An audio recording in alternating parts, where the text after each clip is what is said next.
ইনশাল্লাহ। আচ্ছা আন্টি, তাহলে আপনার কোনো টেনশন করতে হবে না, আমাদের জিম্মাই রাইখে গেছেন, আমরা সর্বোচ্চ চেষ্টা করব এবং কি এই মাদ্রাসা টাকা খাওয়া থেকে ধরে সমস্ত কিছুর ব্যবস্থা আছে। আপনার সাথে যদি পরবর্তী মানুষজন যোগাযোগ করতে চায় কিভাবে করবে একটু বলে দেন, আপনার লোকেশনটা বলেন এবং কি মাদ্রাসার নামটা বলেন। আমাদের মাদ্রাসার নাম ইসলাহুল উম্মাহ মহিলা মাদ্রাসা ও এতিমখানা, কিশোরগঞ্জ সদর, বরবাগ উত্তরপাড়া। যদি এতিম অসহায় একদম অসহায় মেয়ে থাকে তাহলে ইনশাল্লাহ আমরা তাদের ব্যবস্থা করার চেষ্টা করব, ইনশাল্লাহ সর্বোচ্চ চেষ্টা করব আর কি। আমি তো পারবো না, 10 জনের সহযোগিতা নিয়ে ইনশাল্লাহ করব।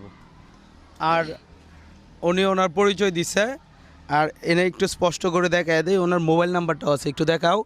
মোবাইল নাম্বারটাও আছে, কেউ যদি ওনার সাথে যোগাযোগ করতে চান পার্সোনালি অবশ্যই যোগাযোগ করবেন, এটা আপনাদের কাছে বলা, আপনারা অবশ্যই যোগাযোগ করবেন। আর এই দুইটা মানুষের আমরা দায়িত্ব অলরেডি নিছি। আন্টি, তাহলে আপনি কোনো টেনশন করবেন না, সর্বোচ্চ চেষ্টা করব। আপনার কাছে কেমন মনে হয়েছে?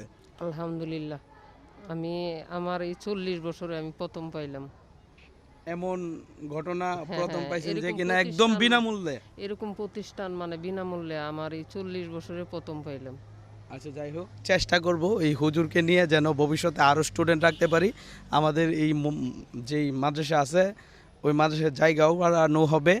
আর তাছাড়া আরেকটা কথা বলি, এটা শুধুমাত্র মেয়ে মাদ্রাসা, মানে মহিলা মাদ্রাসা, এনে আমরা ছেলের ভর্তি করানোর কোনো সুযোগ নাই, তাই না হুজুর? না, ছেলেদের মানে কোনো ব্যবস্থা ছেলেদের নাই। ব্যবস্থা নাই মহিলা কোনো। উস্তাদ আছেন 10 জন আলহামদুলিল্লাহ। আর আচ্ছা, আরেকটা কথা বলি, এই মাদ্রাসায় কিন্তু অবশ্যই মহিলা শিক্ষক আছে 10 জন। 10 জন মহিলা শিক্ষিকা। জাস্ট আলেম। উনি খালি মানে ম্যানেজমেন্ট পরিচালক যেটাকে বলে পরিচালনায় আছে, আর বাকি 10 জন মহিলা আলেম। আলেম দিয়া অবশ্যই পড়ানো হয়। তাহলে আপু, আপনার নামটা একটু বললে ভালো হতো, একটু বলেন না। খাদিজা, তারপর তোমার নাম কি আপু? আয়শা। আয়শা। আয়শা আর খাদিজা। যাই হোক, ভিডিওটা এখানেই শেষ। আর আপনারা